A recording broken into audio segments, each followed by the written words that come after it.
नमस्कार, good morning प्यारे साथियों, कैसे हैं। उम्मीद है सब ठीक ठाक होगा, अच्छे होंगे, बढ़िया होंगे, खुश भी होंगे, है कि नहीं। और अच्छी तरीके से पढ़ाई भी कर रहे होंगे, रिवीजन भी कर रहे होंगे। आप सभी का स्वागत है अपना प्यारा सा खूबसूरत सा चैनल ईरा फिजिक्स पे, जिसमें हम लोग देख रहे हैं ब्रह्मास्त्र सीरीज, जिसमें पिछले साल पूछे गए क्वेश्चंस का निचोड़ निकाल करके आ रहे हैं और उस क्वेश्चंस का आंसर किस प्रकार देंगे उसको हम लोग देख रहे थे। और आज हम लेकर के आ रहे हैं ब्रह्मास्त्र सीरीज का वीडियो नंबर 31वां नंबर का वीडियो है, और जो कि आज का ब्रह्मास्त्र सीरीज का लास्ट वीडियो है। मतलब इस वीडियो के ख़त्म होते ही अपना जो क्वेश्चन बैंक है क्लास 10th का, पिछले साल पूछे गए क्वेश्चंस का जो निचोड़ है वो ख़त्म हो जाएगा। कहने का ये मतलब है कि 31 वीडियो में हमने फिजिक्स का सारा पिछला साल पूछा गया जो भी क्वेश्चंस है उसको हमने कंप्लीट कर लिया है।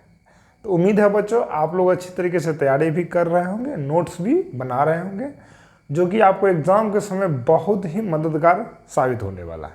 तो बच्चों बढ़ते हैं आखिरी वीडियो के, मतलब ब्रह्मास्त्र सीरीज के आखिरी वीडियो के क्वेश्चन नंबर प्रथम की ओर, है ना। और इस सीरीज के बाद हम लोग एक नया वीडियो लाएंगे जिसमें ऑब्जेक्टिव क्वेश्चंस पे चर्चा करेंगे, है कि नहीं। 6 चैप्टर हैं, 6 चैप्टर में हम लोग 6 वीडियो लाएंगे, है कि नहीं। उसमें ऑब्जेक्टिव क्वेश्चन कंप्लीट कर लेंगे, ठीक है बच्चों। तो बढ़ते हैं आज के क्वेश्चन नंबर फर्स्ट की ओर। पहला क्वेश्चन है कि नाभिकीय संलयन और नाभिकीय विखंडन अभिक्रिया को परिभाषित करें, है ना। नाभिकीय संलयन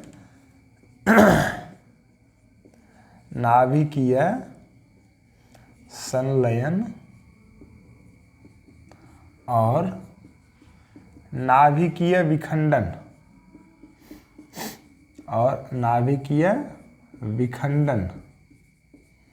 उम्मीद है ऊपर वाला दिख रहा होगा, एक बार चेक कर लेते हैं। हाँ दिख रहा है। नाभिकीय संलयन और नाभिकीय विखंडन अभिक्रिया को परिभाषित करें। अभिक्रिया को परिभाषित करें।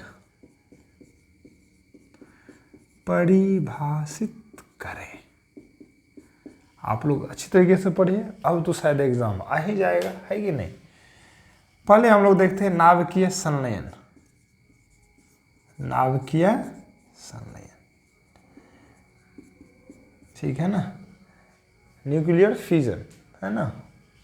नाभिकीय संलयन क्या होता है। नाभिकीय संलयन देखते हैं, जब दो हल्के नाभिकों को आपस में जोड़ा जाता है, तो वो दोनों नाभिक जुट करके एक भारी नाभिक का क्या करते हैं, निर्माण करते हैं। इसी अभिक्रिया को हम लोग क्या कहते हैं, नाभिकीय संलयन अभिक्रिया।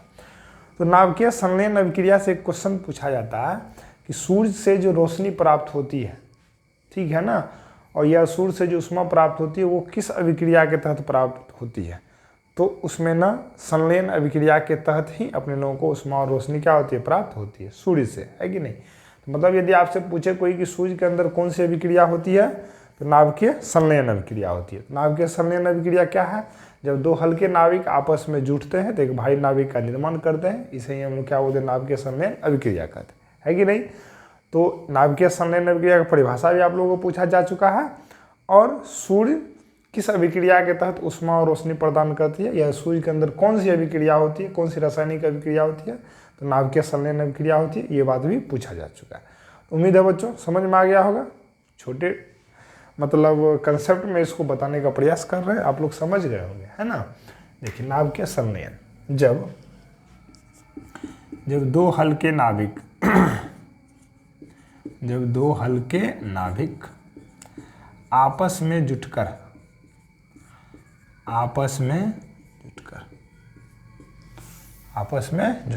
एक भारी नाभिक का निर्माण करते हैं,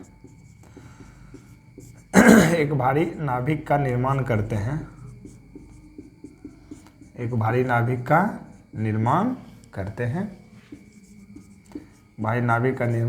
करते हैं, तो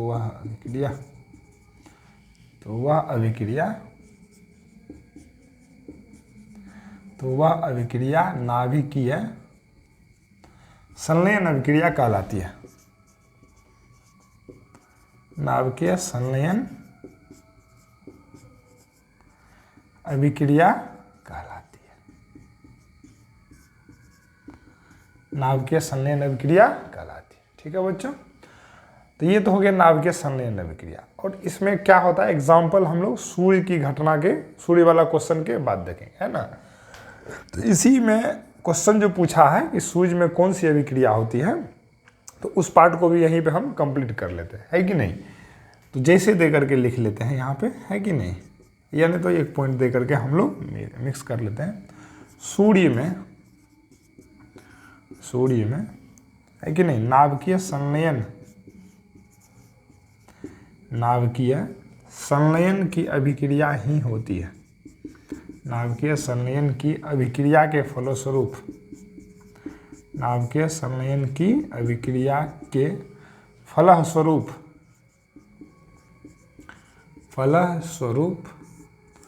ऊष्मा तथा रोशनी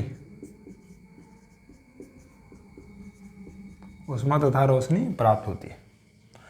ऊष्मा तथा रोशनी प्राप्त होती है। ठीक है ना।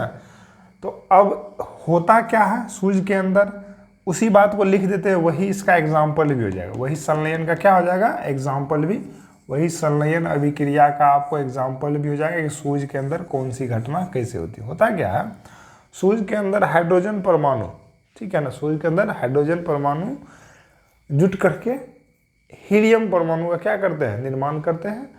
और उसी दरमियान बहुत मात्रा में क्या निकलती है, विशाल ऊर्जा भी निकलती है ना। तो वही है नाभिकीय संलयन, मतलब हाइड्रोजन के दो परमाणु जुट करके एक हीलियम परमाणु क्या करते हैं, निर्माण करते हैं, है कि नहीं। तो वही बात यहाँ लिख लेते, वही इसका जैसे भी हो जाएगा, संलयन का जैसे भी हो जाएगा, है कि नहीं। लिखते हैं सूर्य में, या हाँ लिख लेते हैं सूर्य में हाइड्रोजन परमाणु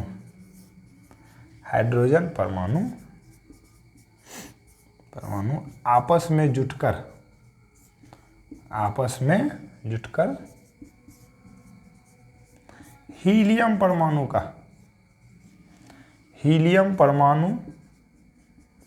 का निर्माण करते हैं। निर्माण के साथ साथ विशाल मात्रा में विशाल मात्रा में ऊर्जा उत्पन्न करती है। विशाल मात्रा में ऊर्जा उत्पन्न करती है ना। नीचे देख लेते हैं, हाँ दिख जाएगा। जैसे देखिए, ये हो गया हाइड्रोजन और ये हो गया हाइड्रोजन, है कि नहीं। वो क्या बना दिया, जुट करके हीलियम बना दिया, है कि नहीं। प्लस क्या बना दिया, ऊर्जा। विशाल मात्रा में क्या निकाल दिया, ऊर्जा निकाल दिया, है कि नहीं। यही हो गया अपना संलयन अभिक्रिया। कोई दिक्कत समझने में नहीं। उम्मीद है संलयन अभिक्रिया समझ में आ गया। स्क्रीनशॉट लेकर के लिखिए, उसके बाद देखते हैं नाभिकीय विखंडन। तो बच्चों अब देखते हैं नाभिकीय विखंडन अभिक्रिया, है ना। पिछले में देखें नाभिकीय संलयन, अब क्या देख रहे हैं, नाभिकीय विखंडन, है कि नहीं। देखिए नाभिकीय विखंडन क्या होता है। संलयन अभिक्रिया में क्या हो रहा था, दो परमाणु आपस में जुट करके एक भारी नाभिक का निर्माण कर रहे थे। तो विखंडन अभिक्रिया में क्या होगा, एक भारी नाभिक दो हल्के नाभिकों में क्या हो जाएगा, टूट जाएगा और विशाल मात्रा में ऊर्जा उत्पन्न करेगी, है ना। तो इसका परिभाषा हम लोग लिखेंगे, जब एक भारी नाभिक पे मंद गति के न्यूट्रॉन से प्रहार की जाती है। किस गति के न्यूट्रॉन से, मंद गति। तो पहले परिभाषा लिख लेते हैं, उसके बाद बताते हैं कि इसमें मंद गति का न्यूट्रॉन हम लोग क्यों लेते हैं, है ना। लिखिए तो परिभाषा कि जब एक भारी नाभिक पर मंद गति वाले न्यूट्रॉन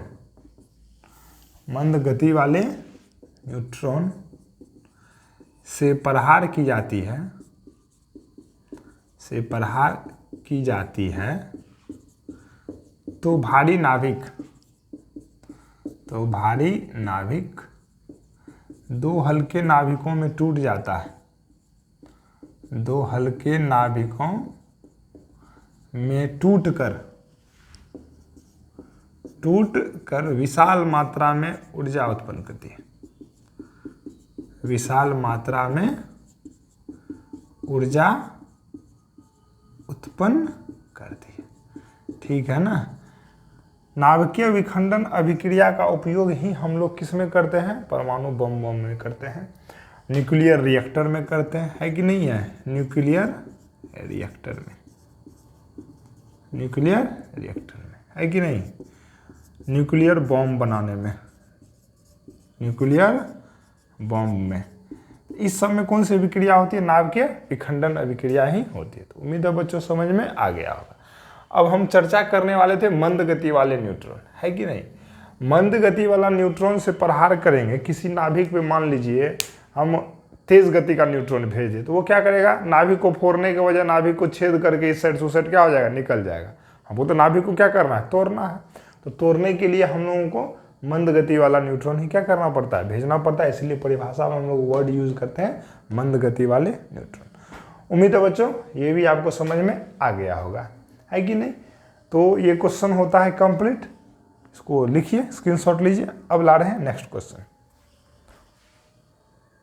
इसी क्वेश्चन में हम लोग देख लेते हैं नाभिकीय पदार्थ। हो सकता है आप लोगों को ऑब्जेक्टिव पूछ ले, है कि नहीं? दूसरे क्वेश्चन में आने से पहले देख लेते हैं नाभिकीय पदार्थ, है ना।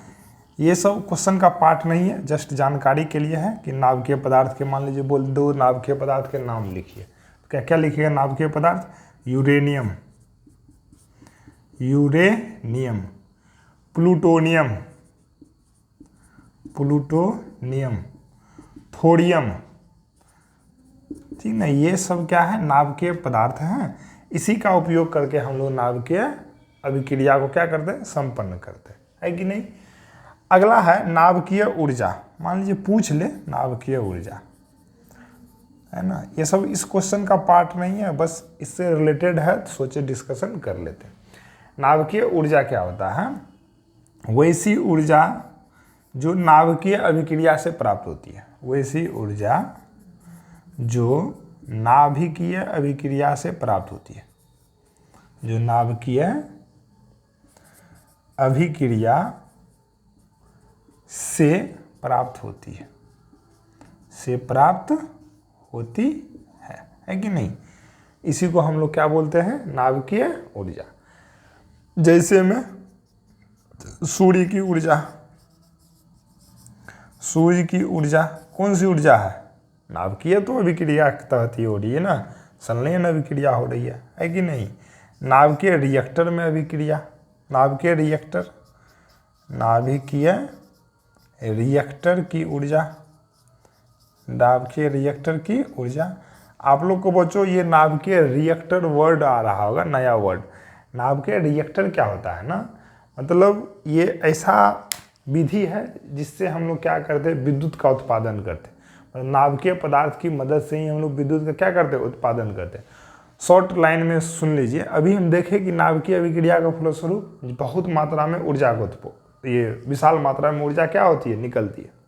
हम लोग उस उष्मा ऊर्जा का उपयोग पानी गर्म करने के लिए करते हैं। पानी गर्म करके भाप बनाते हैं, भाप से टरबाइन चलाते हैं, और टरबाइन से हम लोग डायनमो को कनेक्ट कर देते हैं, वो घूमने लगता है, बस अपने को बिजली मिलती है कि नहीं। तो जिस विधि से वो विद्युत उत्पादन किया जाता है नाभिकीय पदार्थ की मदद से, जिस विधि से विद्युत उत्पादन किया जाता है, उसी को हम लोग क्या बोलते हैं? नाभिकीय रिएक्टर, है कि नहीं। तो यही हुआ अपना नाभिकीय संलयन, नाभिकीय विखंडन और उससे रिलेटेड छोटे मोटे टर्म और क्वेश्चन। तो अब बढ़ते हैं नेक्स्ट क्वेश्चन की ओर, है कि नहीं। उसके बाद अपना ब्रह्मास्त्र सीरीज हो जाएगा खत्म। ठीक है बच्चों, स्क्रीनशॉट लीजिए। तो बच्चों अब देख रहे हैं सौर ऊर्जा की विशेषता। नेक्स्ट क्वेश्चन पूछता है सौर ऊर्जा की विशेषता को लिखें, की विशेषता को लिखें, है ना। चलो भाई लिखते हैं। पहला नंबर, सबसे इंपॉर्टेंट बात लिखिएगा, पूछा भी जाता है ऑब्जेक्टिव में, यह कैसी ऊर्जा है? नवीकरणीय ऊर्जा है कि और नवीकरणीय ऊर्जा? तो नवीकरणीय और नवीकरणीय पर हम लोग पिछली क्लास में जिक्र कर चुके हैं। जिसको समझ में नहीं आ रहा वो पिछली क्लास देख लीजिएगा, है कि नहीं। यह नवीकरणीय ऊर्जा है, यह नवीकरणीय ऊर्जा है कि नहीं। दूसरा नंबर, यह कहाँ से प्राप्त होती है? सूर्य से प्राप्त होती है। और क्या यह प्रदूषण उत्पन्न करती है? नहीं। लिखते हैं यह सूर्य से प्राप्त होती है, यह सूर्य से प्राप्त होती है। जो ही सूर्य से प्राप्त हुई तो अगला पॉइंट तुरंत लिख दीजिएगा, क्या यह धुआं वुइयां उत्पन्न करता है? कुछ नहीं उत्पन्न करता है। तो लिखिएगा यह प्रदूषण उत्पन्न नहीं करती है। प्रदूषण छोड़ करके लिख लेते हैं यह ग्रीन हाउस गैस उत्पन्न नहीं करती है कि नहीं। यह ग्रीन हाउस गैस उत्पन्न नहीं करती है। ग्रीन हाउस गैस ऐसा गैस होता है जिसके कारण पृथ्वी क्या हो जाती है? गर्म हो जाती है, जैसे कार्बन डाइऑक्साइड, सल्फर, ये सारे ग्रीन हाउस के क्या है? कारक है कि नहीं। चौथा नंबर लिखिएगा, यह आसानी से हर एक जगह क्या हो जाता है? उपलब्ध है। क्या कहीं ऐसा जगह है जहाँ पे सूर्य नहीं पहुँचती है? पृथ्वी पे अपने लोग जहाँ भी रहते हैं हर एक जगह ऐसा है जहाँ पे सूर्य की रोशनी क्या हो रही है? पहुँच रही है। हम लिख सकते हैं यह आसानी से हर एक जगह उपलब्ध होती है, उपलब्ध होती है ना। और पांचवा नंबर, इसका मेंटेनेंस बहुत ही क्या, इसका रखरखाव बहुत ही आसान होता है। कोई झंझट फंझट क्या है नहीं। एक बार सोलर प्लेट ले आए और उसको एक बार छत पे क्या कर दिए? लगा दिए, बस हो गया। अपना आंधी पानी बारिश जो भी आ रहा है। ऐसा थोड़े है कि आंधी आने लगा तो उठा करके उसको रूम में रख देते हैं, नहीं ना। तो मतलब इसका मेंटेनेंस रखरखाव बहुत ही क्या है? आसान है कि नहीं। एक बार छत पे लगा दीजिए, निश्चिंत होकर के रहिए। इसका रखरखाव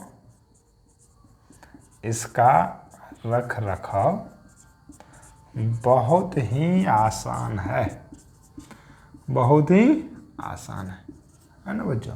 तो ये हुआ अपना सौर ऊर्जा की विशेषता, है ना। तो इसी क्वेश्चन के साथ आज का ब्रह्मास्त्र सीरीज होता है खत्म। ठीक है बच्चों, यदि आप लोगों को ये सीरीज अच्छा लगा हो, मददगार साबित होता हो, तो आप अपने दोस्तों के बीच जरूर शेयर कीजिएगा। अब नेक्स्ट लेकर के आएंगे हम लोग ऑब्जेक्टिव सेशन, है कि नहीं।